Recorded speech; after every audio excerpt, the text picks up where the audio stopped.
Mr. Eubank, I have never liked this fight for whatever my opinion is worth, and I'm sure you'll tell me what my opinion is worth in a minute. But why is your son putting himself through this experience again? Money. Nothing more than that? I mean, we heard a lot of noise, didn't we, about holding up the legacy, the Eubank and the Benn names. Talking about legacy. Heritage. Your achievements. But it's, you know, I don't speak about my achievements. I speak about righteousness. Speak about what is correct, what is decent, but the narrative what is around truth. this fight is the backdrop. Is if it was Fred Bloggs and Norman Nomark, it would be no interest, because your name's above the door, and because Nigel's name's above the door, it can't help but be drawn into that situation where people talk about. Because I made an observation about the performance of the two fighters, and you'll disagree with me and tell me I have no right to say this. I think it's the least they could have done was put out the performances they put in the first fight, because they're representing something more than just a big bag of money. They traded on your currency, which is one of my issues with this fight. The achievements of bona fide, legendary fighters that won world titles is the currency that's been traded on by the two sons. And so the least they could do was put out a performance at the level that they put out and leave it all in the ring. Am I wrong in saying that? It's very harsh. It is. But you're absolutely right. Blimey, Chris. What do you mean, blimey? Common sense is common sense. Chris Eubank Jr. quietly uncovers the truth behind his looming rematch with Conor Benn, while Max Kellerman admits the clash feels destined to end in a draw.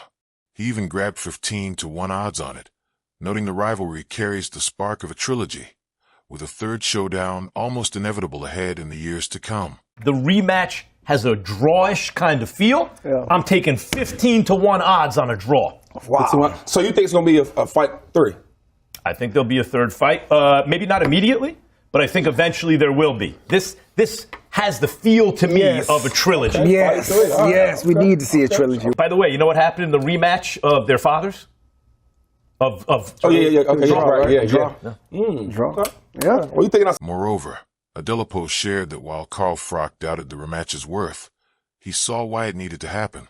He explained the money was huge, and the first fight's ending made another showdown unavoidable. Carl Froch questions the value of Chris Eubank, Conor Benn too. Sometimes the value is just what these guys are going to make. And I think we're all hearing the numbers are crazy. So that's the value in it. Look, in an ideal world, it would have been one and done. In an ideal world. But the way that fight ended and the way it delivered, you're going to run that back. Like, how can you not run that back? Would it have been nice if there was one in between? Yeah, but then it would have maybe been too late. So I understand why they run it back. And look, ultimately, we'll see how it plays out. We'll see how it plays out November 15th, right? It might just be a fight of the year candidate again. Furthermore, Simon Jordan admitted he has no real interest in the Benn versus Eubank Jr. rematch, joking that he's watched better scraps break out in a local pub.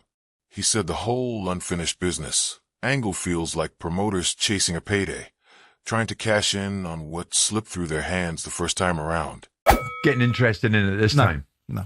I've seen just as good a fights in Witherspoons. I think there's better things to be doing than watching Conor Benn versus Chris Eubank. I mean, the terminology unfinished business is the only thing that's unfinished about it. They didn't manage to rinse enough money out of people the first time round. But if Benn wins this time around, you know what's happening. There we are for the trilogy. You can choreograph another one so that we can all sit there and rinse some more money out of it. But that's boxing. I don't value it as a fight.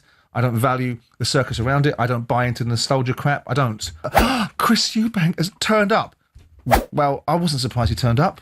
I wonder if he got paid to turn up. That would put a damper on everyone's nostalgia, wouldn't it? Simon has never set a foot inside Wetherspoons, ever, yes, I have. says Mark. Well, they're not having you in Wetherspoons. I looked through the window and I thought, oh, not for me.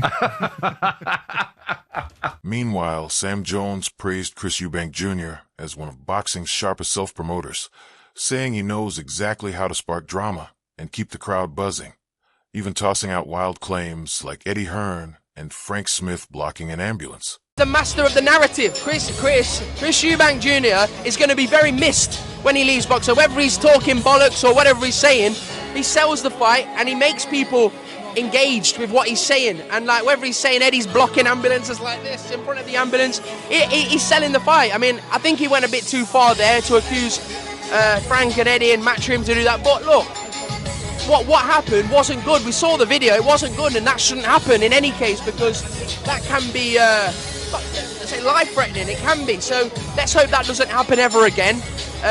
But look, let's look forward to a great fight between two warriors. Definitely. Who? If I can push you for a prediction, Conor, straight away. I'll always back Conor. I believe Conor will win the fight inside the distance. I'm proud of him. I'm proud of Conor. He's going in there. There's again the narrative that Eubank's not going to be at his best because of the weight. Eubank's made 160 his whole career. He's just not allowed to rehydrate to cruiserweight because he's fighting a welterweight.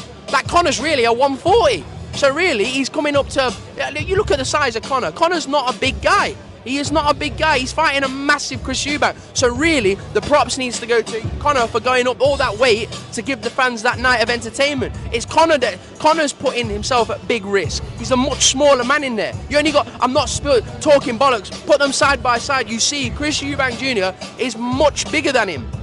There's weight categories for a reason, but Conor showed in that last fight unbelievable grit and balls to stick in there, even to the end. Because you looked at the last round, he boxed pure instinct. But listen, they're two great fighters. Both got good chins, both tough. You're gonna see round 13. Liam Smith said Conor Benn has grown into a major attraction and a serious payday for anyone who faces him, even without holding a world title.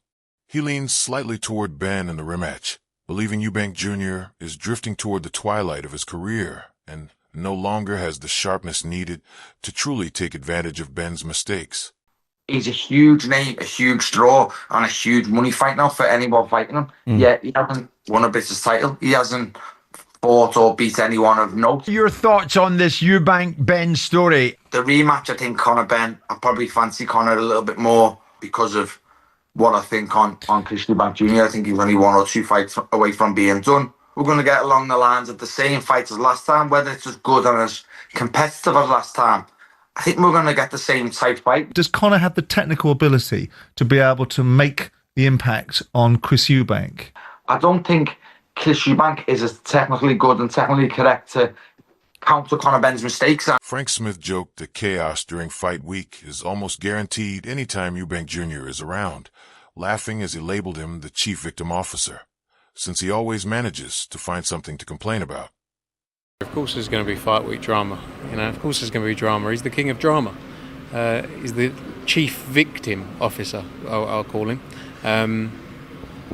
Chief victim officer. No, but he's a victim, isn't he? Everyone's done him dirty in life, and it's at some point in life you have to look at yourself rather than blame everyone else. Chris is very good at blaming everyone else. Oh, this promoter, that promoter, this, that, the other. Well, sometimes look in the mirror, because we've had great relationships with fighters for 15 years. We've promoted the biggest British name and one of the biggest global names of the sport since his debut all the way through. Sometimes you have to go, actually, is it me? Am I the problem? He's been through about 7 different promoters and seems to have fallen out with every one of them. So when I say chief victim officer, I mean everything is always, oh, poor me. Fight week, he loves drama. That's what he does. But he's great at it. It's part of the game, isn't it? He's a showman. So it's what it is. Tim Bradley also weighed in, saying Benn absolutely has the power to stop Eubank Jr., but cautioned that everything hinges on staying composed, thinking clearly, and sticking to his game plan from start to finish. He can knock him out. Conor Benn can knock him out in the rematch. Oh, yeah. Couple things he got to do, though. Boxing one-on-one, man, when you're fighting a taller guy, you never want to step back in straight lines. You want to exit the sides. He stepped back in straight lines. He allowed Eubank to extend with those long arms, so he's getting caught on the end of his shots a lot of the times. Another thing, early on, got too reckless. You got to be more reserved, my man. Act like you've been there before. You got to control those emotions. All right, a lot of swinging, a lot of wild swinging, a lot of energy wasted early that you could have had on the back end and you could have finished stronger. But you didn't. You wasted a lot of energy swinging that air. Mad, intense. Hey, controlled aggression. That's what it got to be, Conor Benn. Controlled. Another thing. Straight punches. Straighten your shots out, man.